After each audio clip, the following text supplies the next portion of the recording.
나중 가서는 생사 구분도 안 했어요. 어차피 곧 죽을 거니까.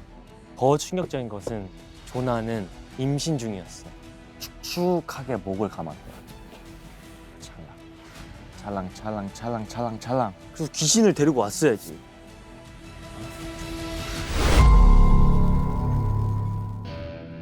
아, 이게 오늘이 에피소드 2 네. 블러드 다이어리의 두 번째 이야기인데 에피소드 1을 저희 둘은 먼저 했었죠. 반응이 굉장히 뜨겁죠.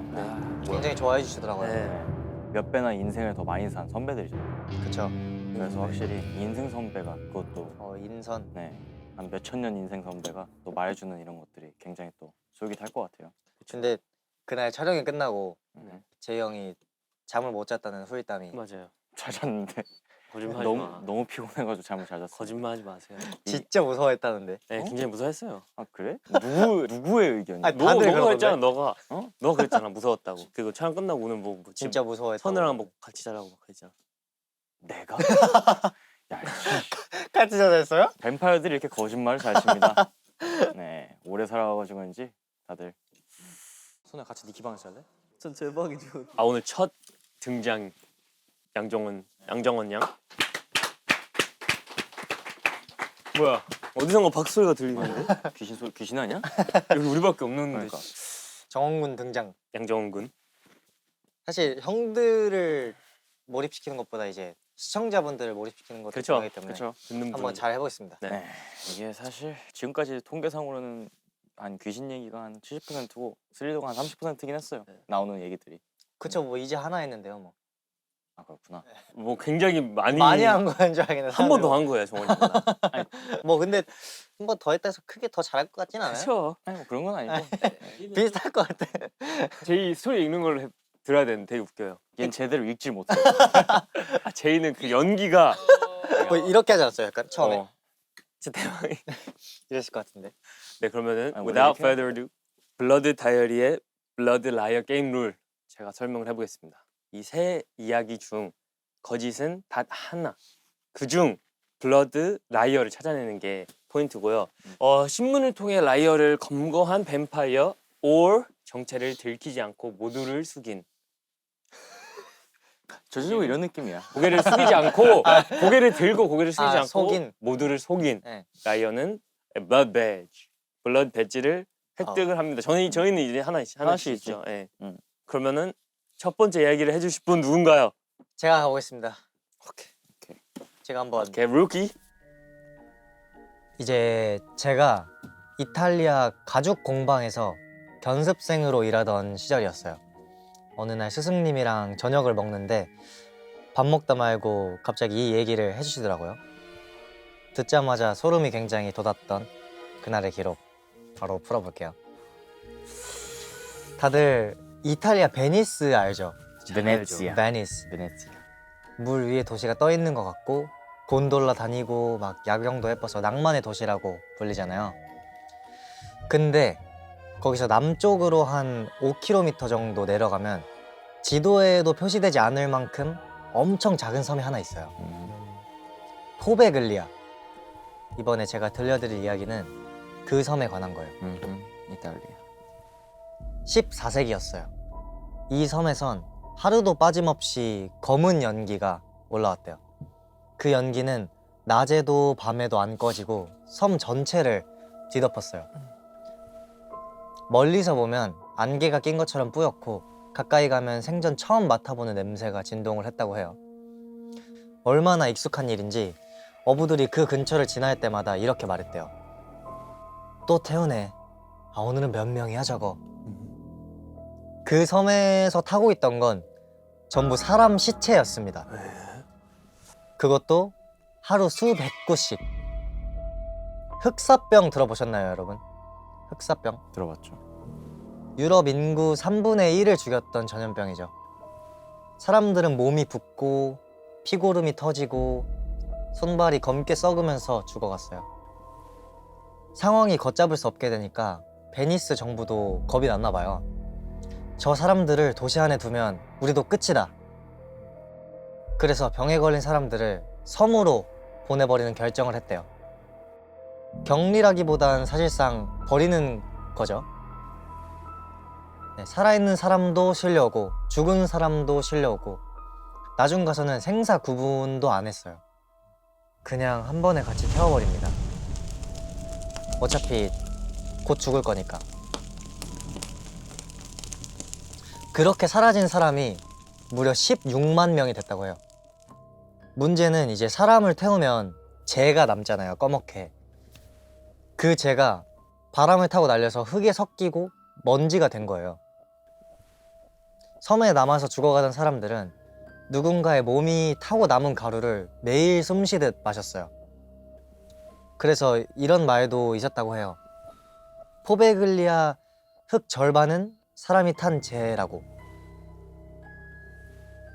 시간이 흘러서 1922년이 됐고 사람들은 고립된 이 섬에 격리시설을 하나 세웠어요. 이번에는 정신병원이었어요. 그리고 이 정신병원에서 아주 기묘한 치료가 시작돼요.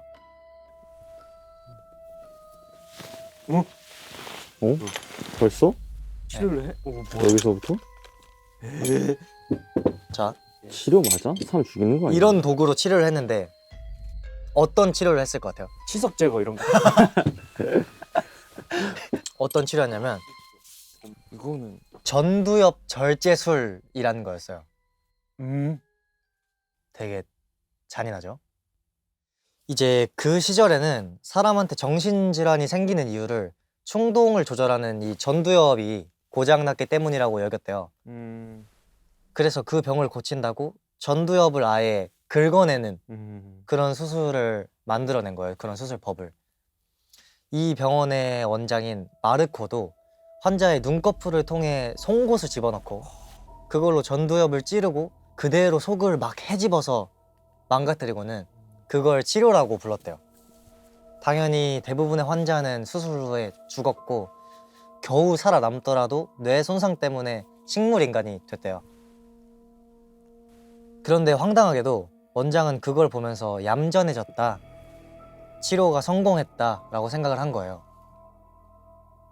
지금 기준으로 보면 이거는 치료가 아니라 사실상 고문이죠. 되게 기괴한. 환자들은 두려움에 떨면서 최대한 멀쩡한 척을 했어요. 그치만 이 정신병원에 들어온 대부분의 사람들은 오히려 격리되기 전보다 병세가 나빠졌어요. 그리고 환자들은 점점 이상한 말을 하기 시작했어요. 복도에 검게 썩어가는 사람이 따라온다. 아무것도 없는 화장실에서 타는 냄새가 난다. 근데 이 검은 묘사들 뭔가 익숙하죠? 아까 말했던. 이제 환자들이 본 모습은 몇백 년 전 이 섬에서 태워졌던 흑사병 시신들과 똑같았어요. 마치 그 재가 아직도 공기 중에 떠다니면서 사람들의 숨을 타고 떠도는 것처럼.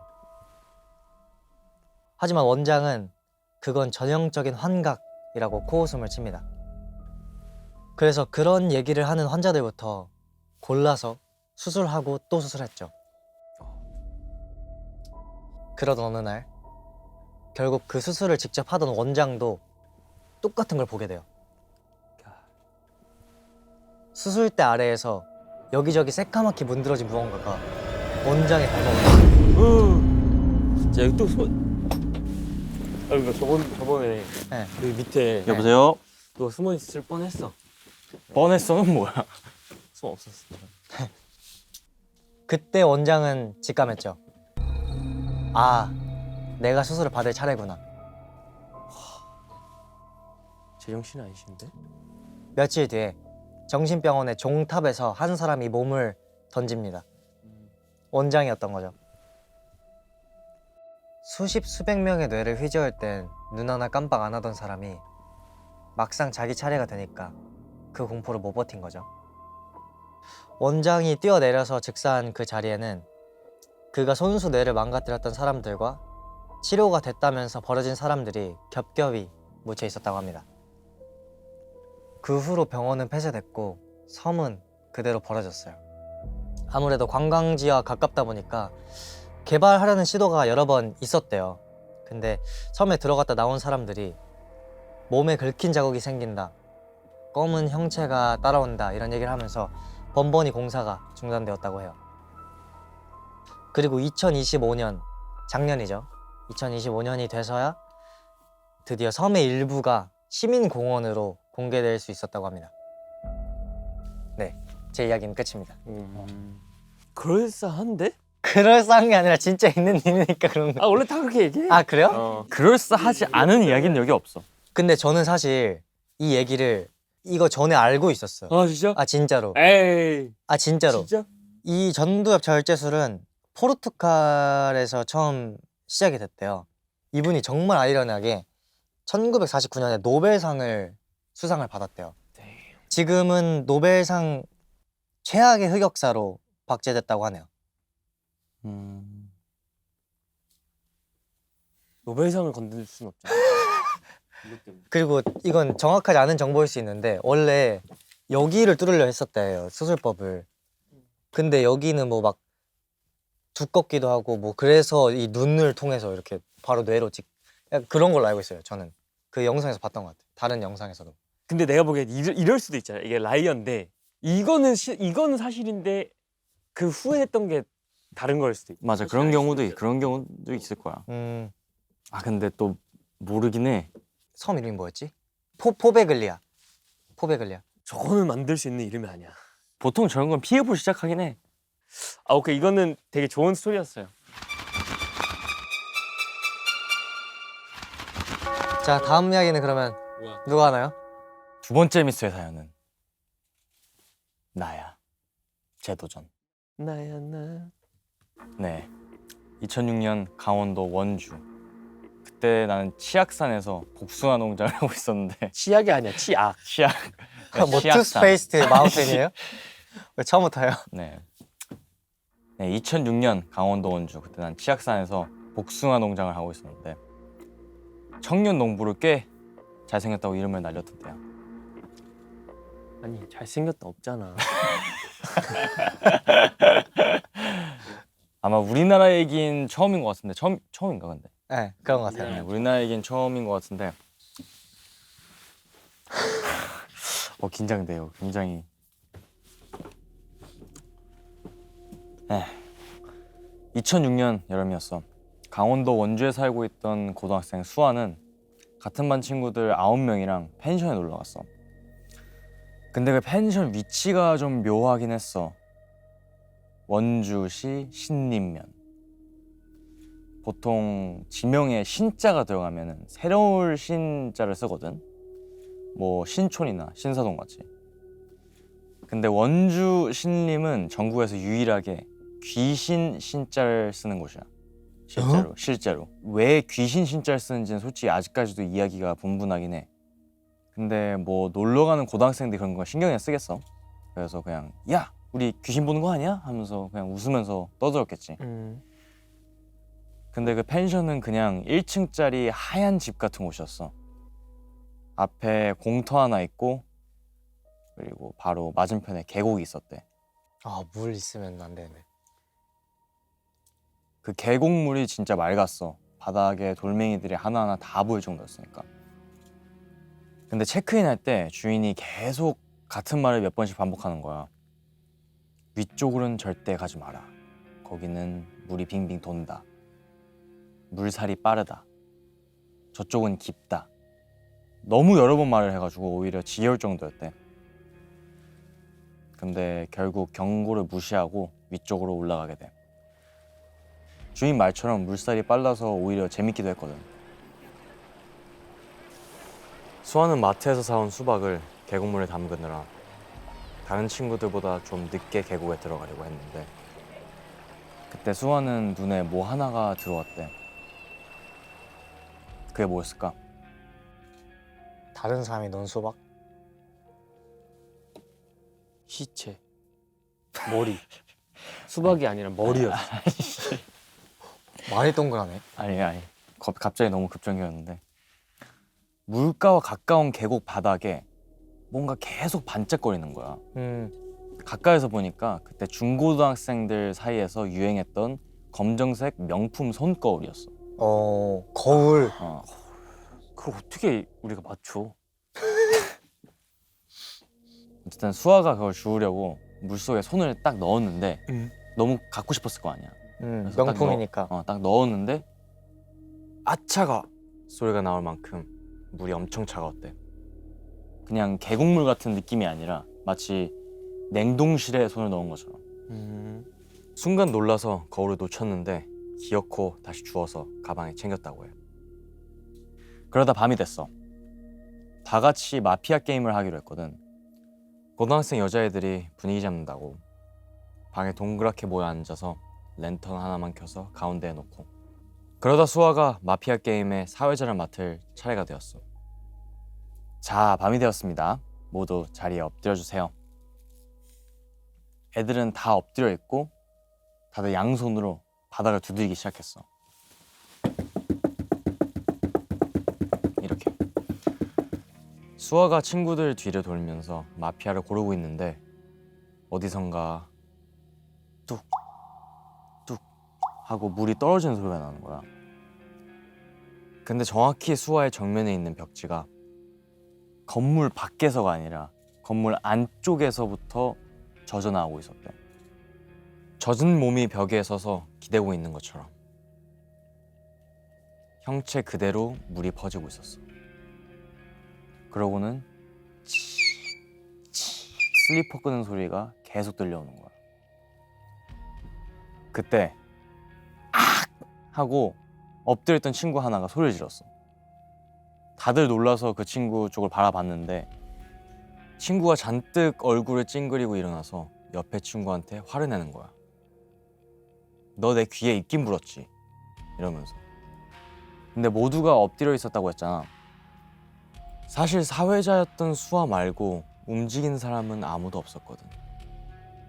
근데 소리를 지른 친구가 말하길 자기가 엎드려 있는데 누군가 오른쪽 귀에 뜨겁고 습한 입김을 하 하고 불었다는 거야. 절대로 바람이 분 게 아니었대. 분명히 따뜻하고 축축한 입김이었대. 너무 싫다. 그 물귀신이네. 거울 주인이네. 그리고 돌아간 날 저녁에 수아는 집에서 가위가 눌렸어. 화장실이 딸린 안방을 쓰고 있었는데 오. 한 손으로 잡지 못할 만큼 많고 긴 축축하게 젖은 머리카락이 화장실 배수구에서 쓱 기어나오고 있는 게 보였어. 마치 배수구 밑에서 머리가 자라나는 것처럼. 와우. 화장실 문틀을 넘어서 질척대는 소리를 내면서 바닥을 기어오고 이불 안까지 쓱 하고 이불 안까지? 쓱 하고 들어가서 축축하게 목을 감았대. 소리를 지르고 싶었고 몸부림치고 싶었지만 움직일 수가 없었어. 가위 눌러서 머리카락. 못 움직이니까. 수아는 그 광경과 느껴지는 촉감이 너무 생생하고 무서워서 눈을 질끈 감았어. 그랬더니 그때 뭔가 오른쪽 귀에 바짝 다가선 느낌이 드는 거야. 하는 젖은 숨이 한쪽 귀로 느껴졌어. 그런데 이상한 게 뭔지 알아? 이 입김은 들이마시는 소리가 없었대. 계속 뱉는 내쉬기만 해. 소리만. 호흡. 그러면서 목이 점점 조여왔어. 물에 빠지는 사람처럼. 사람이 물속에 들어가면 숨을 내쉴 수는 있지만 들이마실 수는 없잖아. 그치. 마치 그런 기분이었대. 수아는 최선을 다해서 몸부림쳤어. 그때 귓가에 찰랑 하는 방울 소리가 들렸어. 방울 소리와 함께 입김이 잠시 멈췄어. 그리고는 다시 입김이 하니까 또 찰랑 찰랑 찰랑 찰랑 찰랑 찰랑.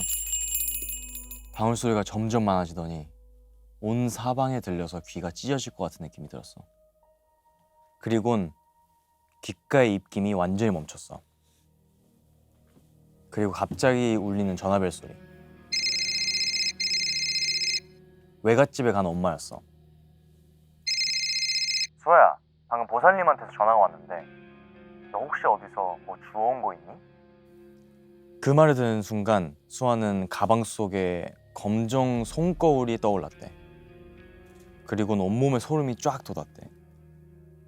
가방에서 꺼낸 거울은 주운 지 하루가 지났는데도 아직까지도 젖어 있었거든. 다음날 수아는 엄마와 같이 MT를 갔던 신림에 다시 갔어.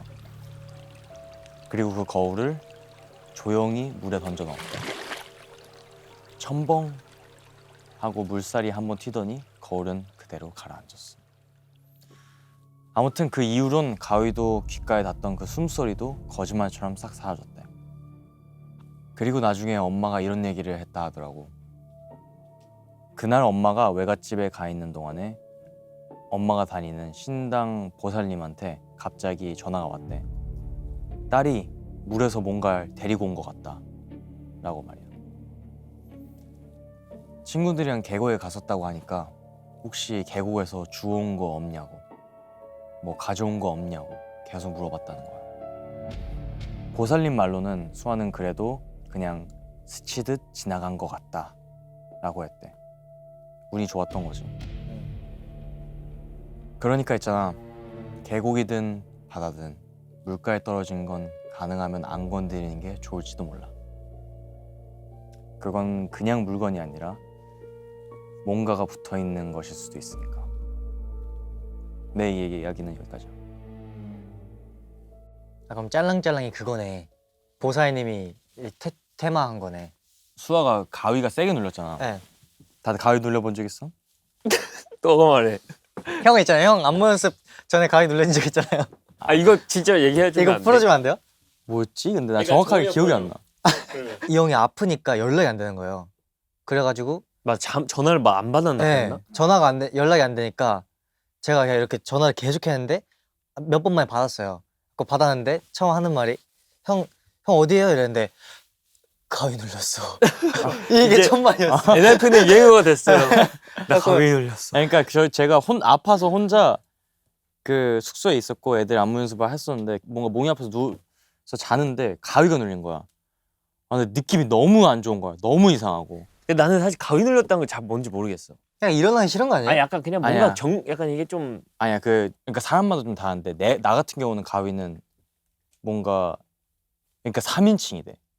내가 이렇게 여기서 누워서 자고 있잖아. 내 시점이 이렇게 돼 있는 게 아니라 내 시점이 한 여기서부터 한 이렇게 보는 거야. 유체 이탈 너를? 아니에요, 그러면? 너 자신을? 몸은 자고 있고 정신은 깨 있는 거야. 눈도 떠 있고 몸은 자고 있는데 일어나려고 했는데 계속 안 일어나니까 이렇게 되는 거지. 아, 성훈이 형은 가위 눌리면은 뒤에서 돌멩이가 쫓아온대요. 뭐 그런 얘기 했어요.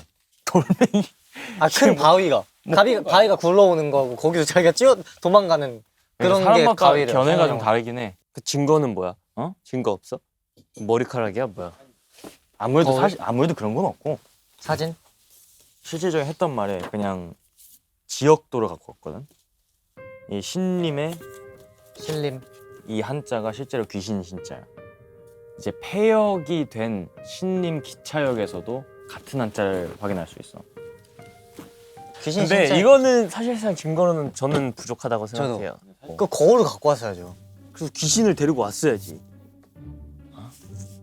그러니까 내가 진실이잖아. 내가 진실일 때 이 벌써 두 명 중 한 가스라이팅 하지 명이 마. 가짜잖아.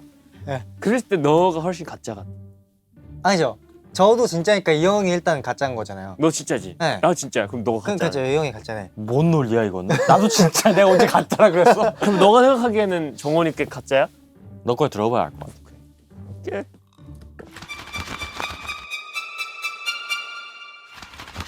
마지막 제 얘기를 한번 해보겠습니다. Yes, sir. 네, 제가 준비한 이야기는 1890년대에 미국 웨스트버지니아에 살고 있었을 때 옆집 이야기입니다.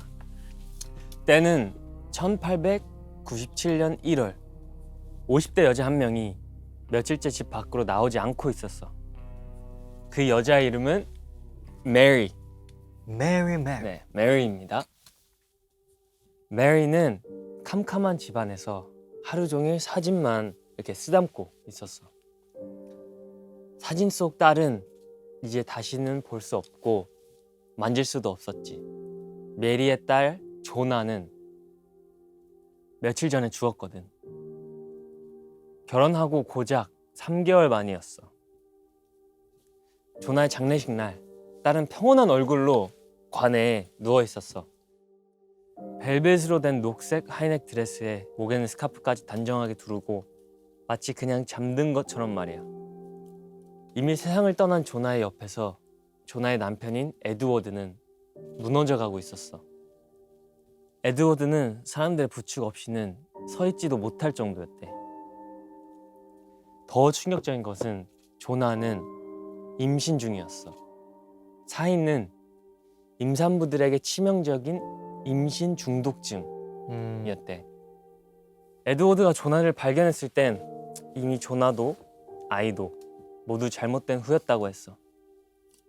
관을 닫기 직전에 에드워드는 조심스럽게 조나의 머리 양옆에다가 베개를 이렇게 받쳐줬어. 흔들리면 불편할까 봐요. 이러면서. 에드워드는 끝까지 자상한 남편이었어. 그날 이후 메리는 매일 딸의 사진을 보고 또 봤어. 꿈에서라도 한 번만 딸을 보게 해달라고 바라고 또 바라면서. 그렇게 하루, 이틀, 3일, 한 달까지 지났어.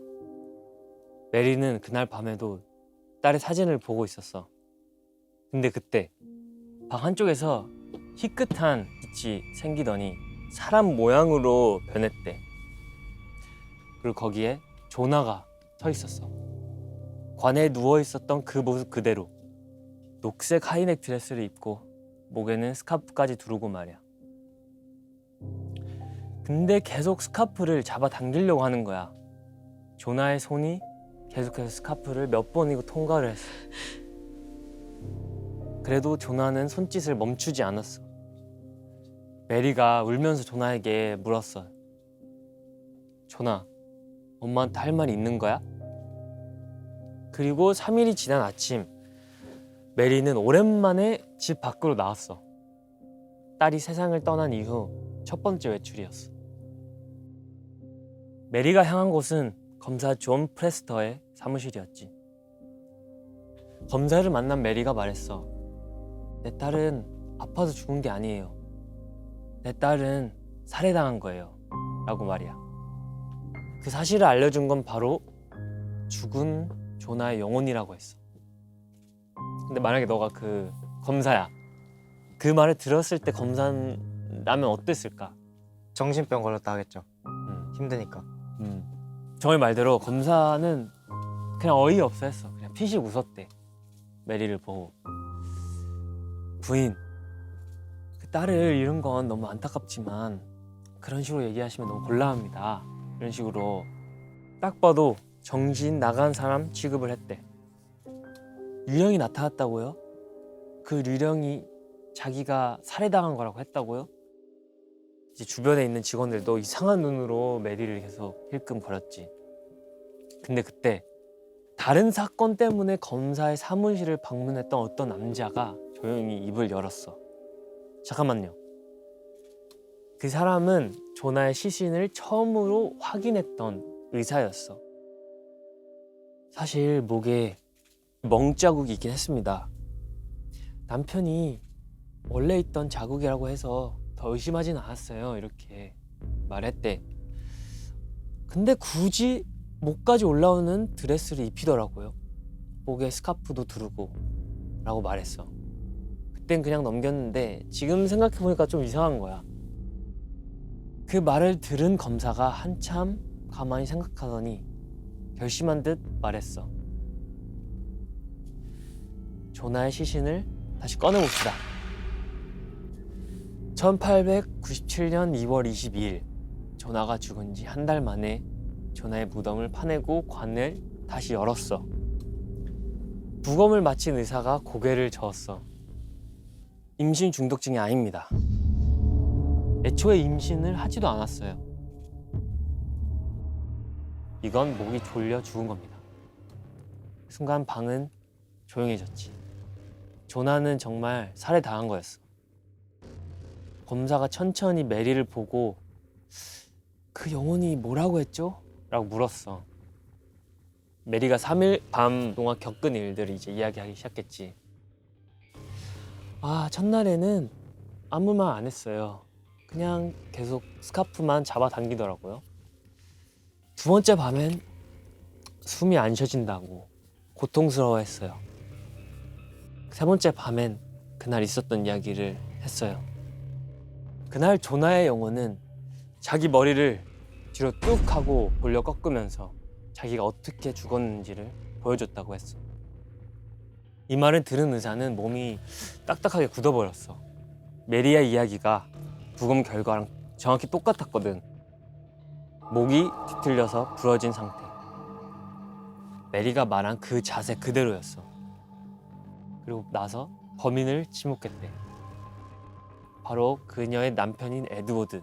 그래서 에드워드가 조나의 목에 베개를 받쳐줬던 거 기억나? 받쳐주면서 뭐라고 했어? 혹시나 흔들릴까 봐요. 관을 옮기다가 목이 부러진 게 흔들리면 떨어질까. 자기가 한 짓을 들킬까 봐 끝까지 치밀했던 거야. 에드워드는 바로 체포가 됐고 살인죄로 종신형을 받았어. 그리고 수사 과정에서 밝혀진 건 사실 에드워드는 이번이 세 번째 결혼이었다고 해. 첫 번째 아내는 에드워드의 폭력으로 이혼을 했고 두 번째 아내도 결혼한 지 1년도 안 돼서 의문스럽게 죽었다고 했어. 그리고 수사 중 감옥에 있는 상황에서도 에드워드는 이렇게 말했다는 거야. 내 목표는 7명의 아내를 갖는 거다. 조나의 영혼이 이야기한 게 법정 증거가 되진 않았어. 하지만 덕분에 숨겨진 단서를 찾았고 사건은 해결됐지. 지금도 그 마을엔 유령이 살인을 밝혀낸 사건이라는 표지판이 남아있다고 해. 굉장히 유명한 사건으로 그 마을에 남겨져 있다고 해.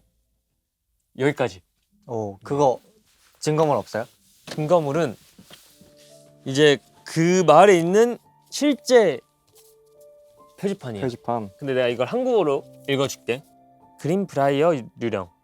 인근 묘지에 조나 히스터 슈가 안장되어 있다. 그녀의 영혼이 어머니에게 나타나 남편 에드워드가 어떻게 살해했는지를 설명을 했다. 메리와 에드워드래. 우와. 잠깐 부부 사진이면은 조나네. 아, 조나랑 에드워드. 너무 왜 이렇게 떨어져 사이가 안 좋네. 근데 실제로 있을 법한데. 그치, 있을 법하지. 네. 저는 근데 제이크 형 같아요.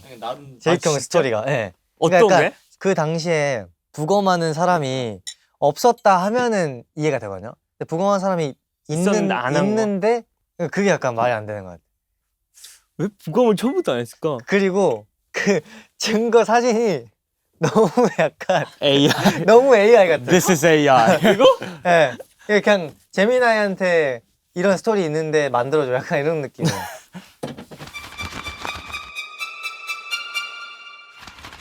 네, 이제 오늘 준비한 이야기는 모두 끝났습니다. 이제 진실을 가릴 시간. 블러드 라이어가 누군지 찾아보겠습니다. 자, 제가 죽음의 섬에 대해서 얘기했고 제이 형이 원주에서 생긴 일, 그리고 제이크 형은 유령의 증언을 얘기했는데요. 저 같은 경우는 그러니까 정원이는 의심한 사람이 없어. 아, 저는 그러니까 이 이야기를 이미 알고 있었어요. 그러니까 이게 약간 너무 아니, 너무 유튜브에 나올 법한. 네, 근데 진짜 이게 실제로 봤어. 너무 알고리즘 스멜이긴 해. 정원 이런 것도 많이 보잖아. 네. 일단 저는 이거는 진짜예요. 아, 범죄자가 저 범죄자예요 이러지 아니, 않죠? 진짜 싫어요. 근데 이 약간 사진이 좀 이상하긴 한데. 근데 이거는 약간 나도 좀 말이 안 된다고 생각을 해. 근데 이게 사실인 게 난 더 말이. 와, 오케이. anyways. 아니 근데 진짜 나도 살짝 믿음이 잘 안 가서 이거 어떻게 설명해야 될지 모르겠는데 계곡에서 그 당시 사고가 좀 있었던 걸로 나도 기억을 하긴 해서 그런 사고를 통해서 그냥 떠돌았던 얘기가 아닐까. 2006년. 그러니까 딱 그맘때쯤 그런 게 많다고 했었던 것 같아요. 제가 말을 더 하면 안 될 것 같아. 그냥 깔끔하게 한마디. 근데 그냥 가위 눌린 사람으로서 이해되긴 해. 나도 가위 눌린 사람. 자, 저 누구지? 밤이 깊었습니다. 동이 트기 전에 진실의 심판을 시작하겠습니다. 누가 먼저 고르실래요? 먼저 하시죠. 제가 선택한 라이어는 쫑세이 박종성입니다. 맞잖아. 너 그냥 너 자신을 뽑아. 제가 선택한 블러드 라이언. 너 자신을 하라니까. 제이크입니다. 제가 선택한 블러드 라이언은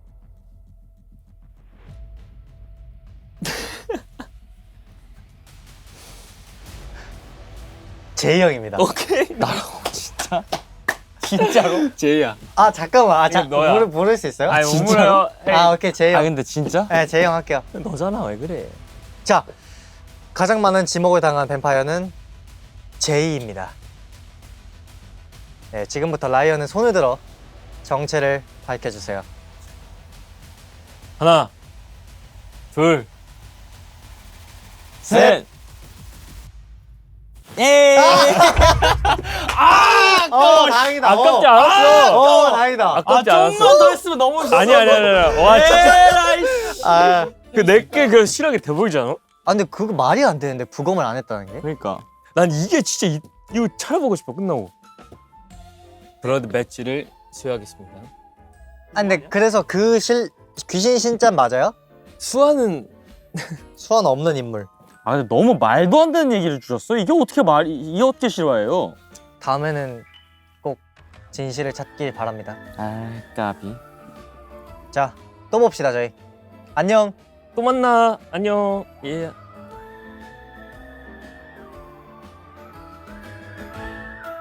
영생을 누리는 뱀파이어의 미스테리 기록 블러드 다이어리. 네, 제 이야기는 끝입니다. 이렇게 하는 거 맞아요? 아 진짜요? 편집이 잘 되나 봐. 우리도 이렇게 했는데 괜찮대. 그러니까. 긴장돼요. 굉장히. 어깨 한번 이렇게 떠들고. 이거 빨리 해요 이거. 나무 세 번. 한국 얘기니까 너무 무서워. 이게.